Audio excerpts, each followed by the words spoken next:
The final item of business today is a members' business debate on motion number S4M 05853 in the name of Sandra-White on sectarian attacks against the Shia-Community. This debate will be concluded without any questions being put, and I would invite those members who wish to speak in the debate to press the request to speak buttons now or as soon as possible, and I call on Sandra-White to open the debate, please. 7 minutes. This way. Thank you very much, Presiding Officer. Firstly, I'd like to take the opportunity to welcome the many people in the gallery from the Shia community and beyond, and thank you all very much for turning up today. I would also like very sincerely to thank my fellow MSPs from all parties who signed the motion, enabling this debate to take place and the plight of the Shia Muslims to be heard. Presiding Officer, violence of any form against any individual is wrong, and it is something we all have a duty to speak out against. Only yesterday we saw the aftermath of yet another attack in Iraq, which resulted in the deaths of at least 66 people and injured over 200. Over the last 2 weeks, more than 300 people have been killed in a wave of attacks which threaten to drag Iraq into a sectarian war and plunge the region into further conflict. In Syria, we've also seen an escalation in violence, a conflict which has already taken many, many lives and is having a catastrophic effect on thousands of people, not only in Syria, Lebanon and beyond. And even though the government of Pakistan has condemned systematic attacks going back many years, the attacks against the Shia community continue. And only this morning, gunmen in Karachi shot dead a High Court Shia Muslim lawyer and his 2 sons. And last week's terrible attack in Woolwich brought home to us all the barbarity of these acts of violence, violence which has been condemned by all of the Muslim community in Scotland and beyond. And I would just like to say to members here, I'd like us to take a moment to condemn these acts and remember all those who have lost their lives throughout the world in these terrible acts of violence. Presiding Officer, extremism of any form is rightly to be condemned. It does not discriminate. And it's important for us to remember that the violence perpetrated against the Shia community is another example of this extremism. But what are we to do in the face of these extremist attacks? How do we stop them? Well, I think we need to work together towards understanding and respect for one another. It would be wrong to see these acts of violence as a reason to put up more barriers. They should be seen as an opportunity to explore why are they all happening and to find ways of ensuring that they do not happen again to any minority group here and beyond. Now, in Scotland, there was widespread opposition to the war in Iraq, a war widely accepted to have been illegal. Security for the Iraqi people has not improved. The situation has deteriorated and is getting worse by the day. The UK Government, given the false premises and promises for the war, has a responsibility to the Iraqi people and the minorities therein who are being persecuted to ensure that the continuing sectarian attacks are ended. Here in Scotland, we have a responsibility to speak out against these atrocities, and the low foreign policy is reserved to do everything within our power to influence the thinking of the UK Government and the governments throughout Europe and the world. I believe that here in Scotland we do have a part to play. We do have a distinct voice to bring to the table, one which I hope will be listened to. Scotland is an inclusive society, a society which is pragmatic, one which looks at dialogue and discussion as a way forward. And in our Minister for Foreign Affairs, Humza Yousaf, we have a very capable and understanding MSP, someone who can articulate the will of the Scottish Government clearly and ensure he will do everything he can to put our view across to the UK Government and others. Scotland is a country which is respected across the world, both for its contribution to the modern world and its continuing sense of fairness, justice and welcome to all. Now, when I talk of justice and fairness, it would be very remiss of me not to mention the work carried out in my own constituency of Glasgow Kelvin and throughout Scotland by our Muslim communities, as I said, who many of them are here today, and the integrated role they play within the services they give and offer to all, and the deeply held conviction of standing up for the underdog and the minorities. Now, I think that sounds very familiar. It's what the Scottish people are also renowned for. And it's always a pleasure to meet with my brothers and sisters and know the mutual respect we not only have for each other, but that which unites us in that respect for others. I won't go into individual aspects of having dinner at the mosque, meeting in houses. I'm always saying no thank you, I've had too much food. We're treated very, very well and very respectfully, and I do thank them for the contribution they make to Scottish society. The doors are open in the mosque. Anyone within the community can go there, they can learn about Islam, and basically the people within that mosque go out and do fantastic work in the communities. And that's why it's really important, I feel, to have this debate today, because the minorities, the Shia communities and others, as I said before, the mutual respect they show for everyone is really important. It shows what a society is if they have that respect and they do stand up for the underdog and for the minorities throughout the world. Presiding Officer, what we need is more dialogue, not more weapons. If we are to end sectarian attacks against the Shia community and tackle the causes of extremist attacks across the world, regardless of who they are perpetrated against, the Shia community here in Scotland has a long, long tradition of condemning violence and promoting peace and understanding, something which they are rightly proud of. Is a voice we share and one which needs to be heard. And I thank you very much for allowing me to have the Shia's voice here today, and I look forward to the Minister's reply. Thank you. Many thanks. I now call on Hanzala Malik to be followed by James Dornan. 4 minutes, please. Good afternoon, Presiding Officer. First of all, I say Assalamu alaikum, and for the record, may peace and blessings of Allah be upon all the Muslim community in Scotland, in particular our guests in the chamber here today. And I also thank Sandra-White for securing today's debate, a very important one at that. Presiding Officer, the attacks against the Shia community is on a rise right across the world. And while the motion targets Quetta and Iraq, let me assure the House that these are not only places where the Shia community are victims of violence today.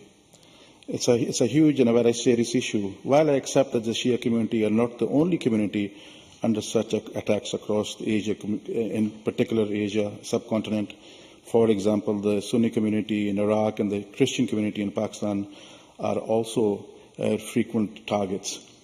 However, the latest attacks on the Shia community have been of concern, as the two main countries, Iraq and Pakistan, where the Shia communities are targets, the government seem to be helpless. And this is of a serious concern, because when the governments let people down, it means that sometimes the wrong message goes across the communities that targeting a community is all right, and quite clearly that's not the case. With the new democratically elected government in Pakistan in its office, it is hoped it will take the issue more seriously than the last government, and to help put a stop to the violence against the Shia communities. And if we can be of any assistance, please advise us, as this is a common challenge, and we should not be afraid to work together in a bid to stop senseless killing of innocent civilians. I am happy to work with any government who are willing to work towards bringing the communities together.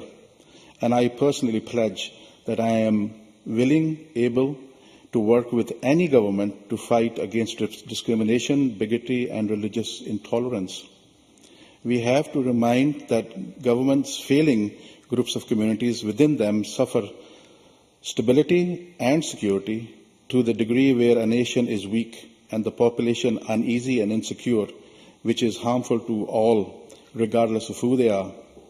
Let us today pray for sense to prevail and the people across the world to learn from history, and violence is no solution to peace. Therefore, I look forward to ensure that hypocrites don't rule people, but people of substance, inshallah, meaning God willing. Presiding Officer, I think Sandra-White was absolutely right in saying that, the communities play a very important role in Scotland. All communities play a very important role in Scotland.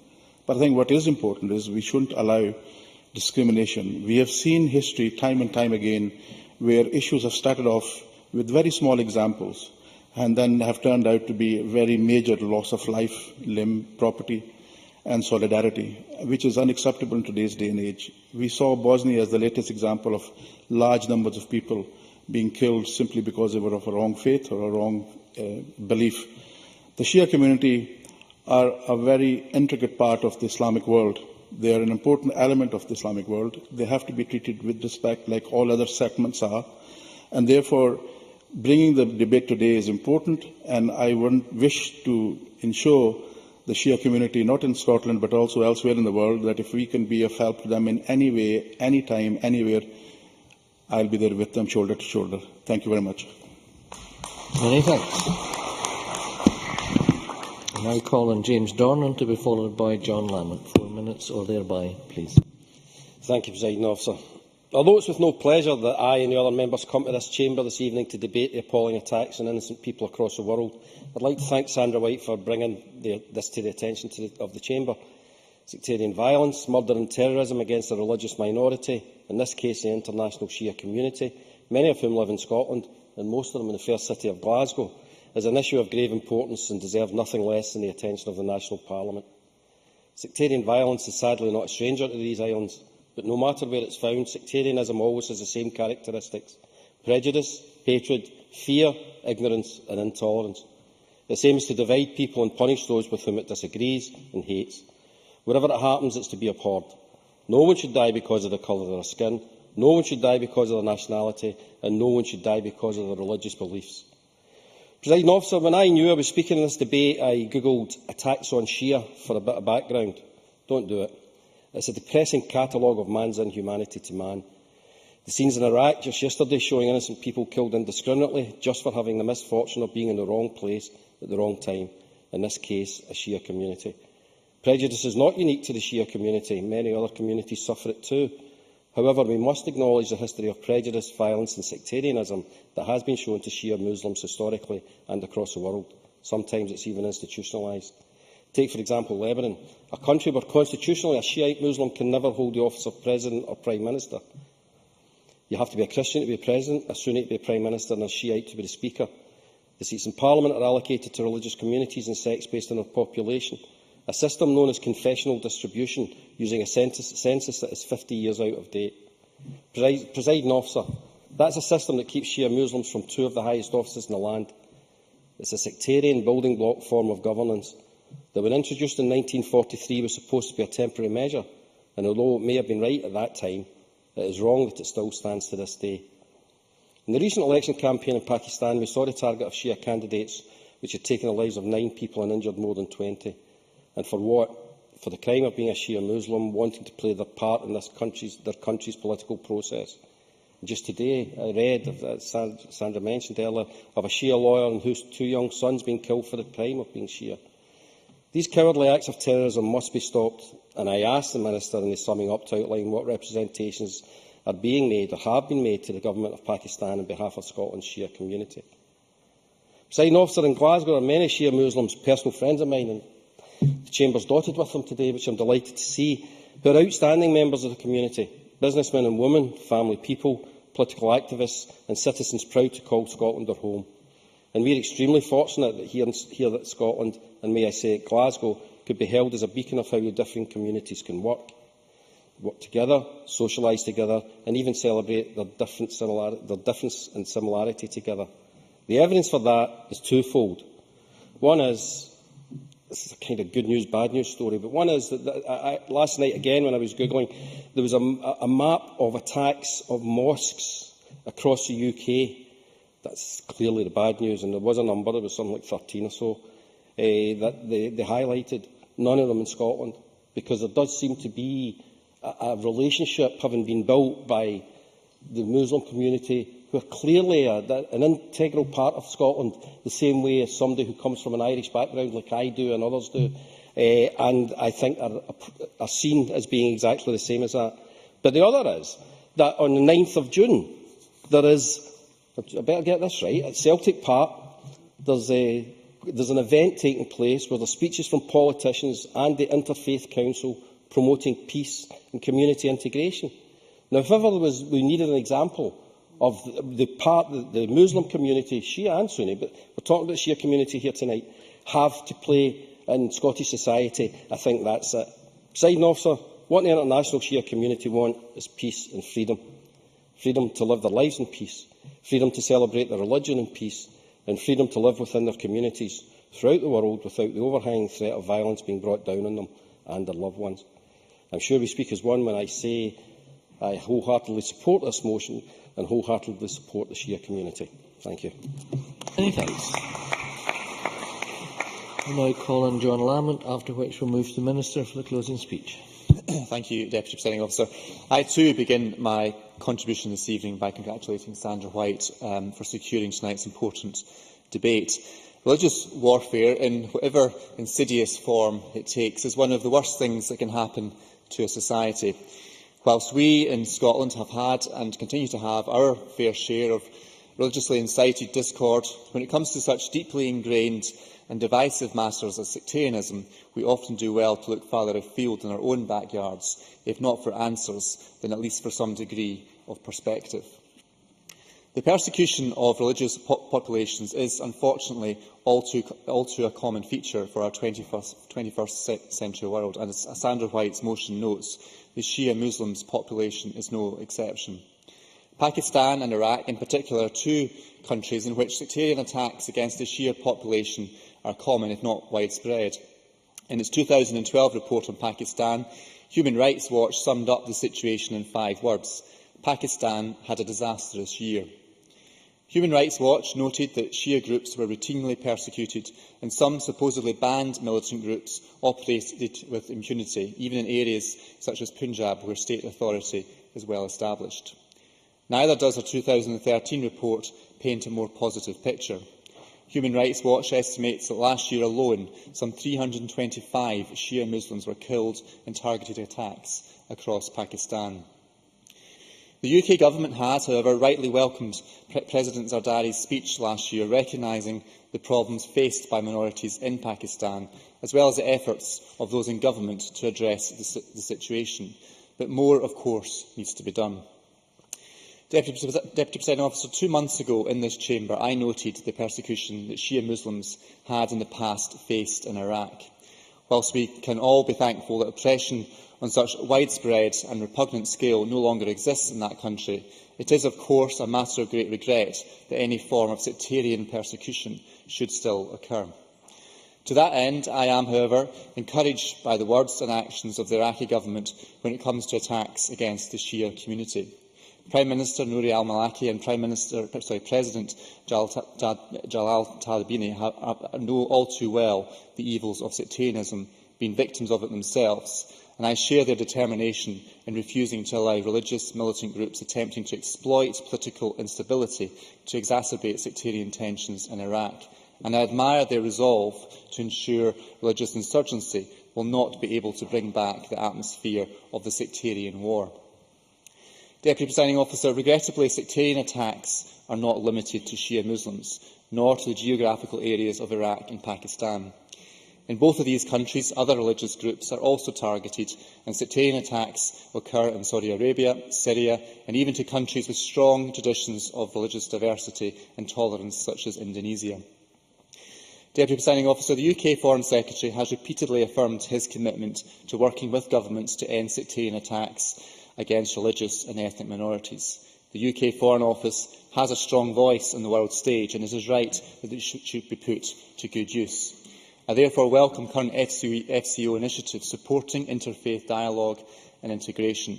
The list is a long one, but includes projects to encourage Pakistan's political parties to recognise the electoral power of minority communities, campaigns by the FCO's Jakartan embassy to raise freedom of religious rights with the government of Indonesia, the funding of a series of grassroots meetings in Iraq, bringing people from different faiths together to combat sectarian violence, and general ministerial engagement lobbying federal and provincial governments to guarantee the rights of all citizens.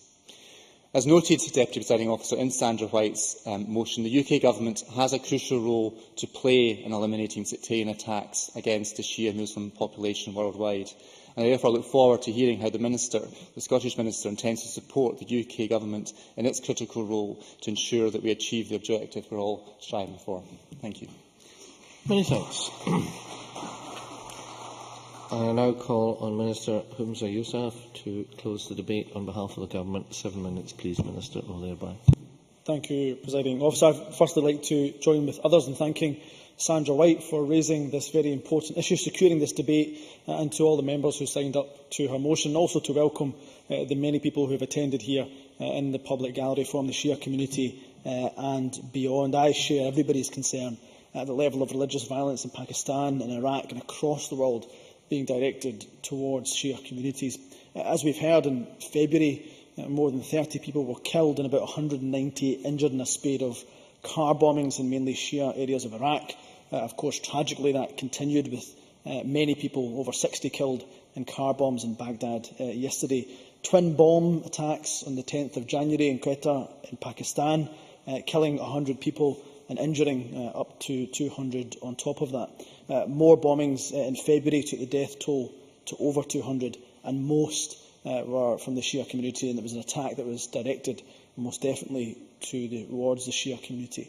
I don't know a single person, Presiding Officer, who was not affected by the scenes that we saw in the aftermath of the bombings in Quetta, where mothers refused to bury their dead, sitting next to coffins in defiance until protection for the community was guaranteed. To answer some of the questions in the Chamber, very good contributions, I thought, made across the Chamber, from the questions from John Lamont and also from James Dornan in terms of working with the UK Government, but also with the Government of Pakistan. On the 20th of January this year, I wrote to the Consul General of Pakistan to condemn these attacks, to express our condolences to those families affected, and then in a meeting that took place further to that, reiterated our offer of assistance here in the Scottish Government to work with the Government to do what we can. I have no doubt at all, actually, from what the Consul General was saying and from other government officials in Pakistan, that they have a resolve to tackle this issue, and I'll come on to perhaps the new government in Pakistan a little later on. Freedom of thought, conscience and religion are closely related.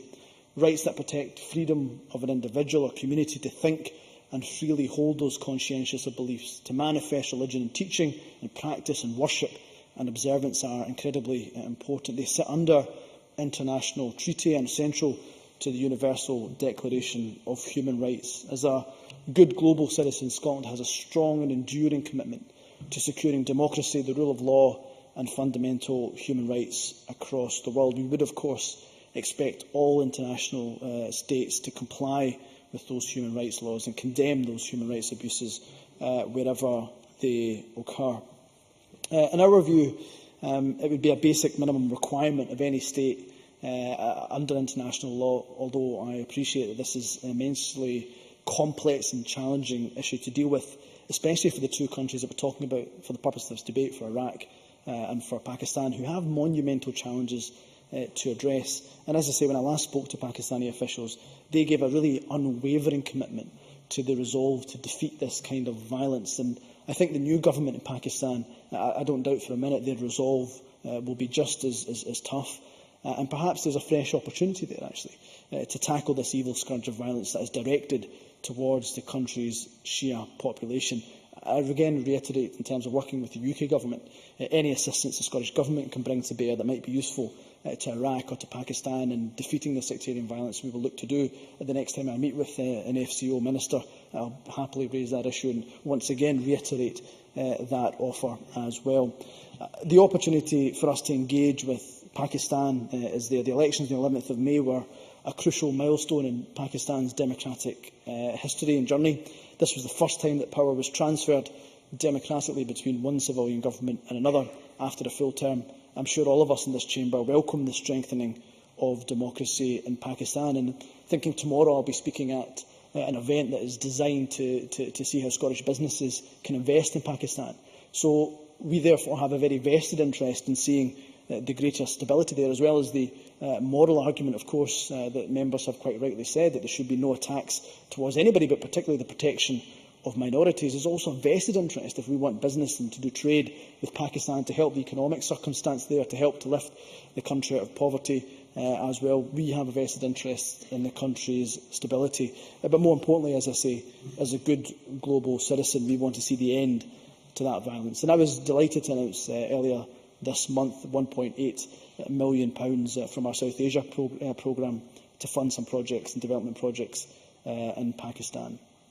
In Iraq, religious-based attacks are still far, far too common. However, with democracy holding, and actually the statistics showing that violence is down from its 2007 peak, there's cautious, and reiterate that word, cautious hope that religious violence can be curbed. And Scotland is playing whatever part it can, be it a small part in Iraqi development. A total of £1.5 million has been awarded by the Scottish Government to NGOs for projects developing civil society in Iraq between 2010 and 2013. Presiding Officer, the Scottish Government values and appreciates the contribution that diverse faiths and belief communities make to enrich Scotland economically, socially, culturally. We have a very vibrant Shia community in Glasgow and across Scotland, part of the rich cultural diversity of that city that adds so much to its character. I'm pleased to say that relationships, and I can speak very much from a personal point of view, that relationships between the Shia and the Sunni community in Glasgow are very good. Both communities are members of the Muslim Council of Scotland. They attend each other's events.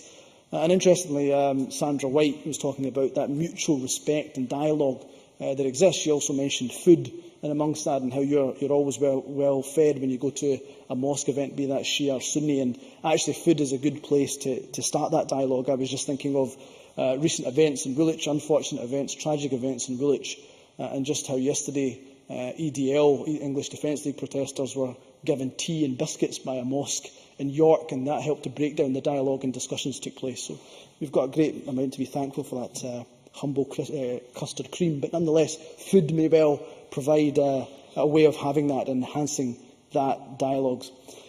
In terms of the bombings, I remember even after the bombings in Quetta, I attended a cross-party event. Many members from across this chamber were there in Glasgow with Glasgow Shia community, which had Sunni imams, it had Shia imams, all standing united in their condemnation of these attacks. It's important that bond of common friendship is maintained, because those who terrorise our communities, our minority communities, want us to forget that common bond and want us to be divided.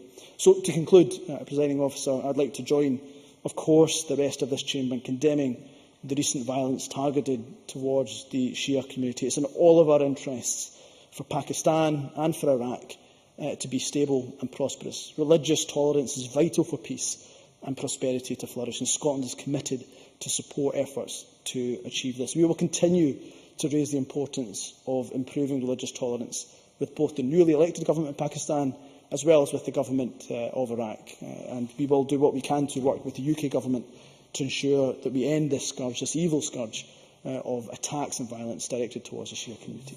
Thank you. Many thanks. And I now close this meeting of Parliament.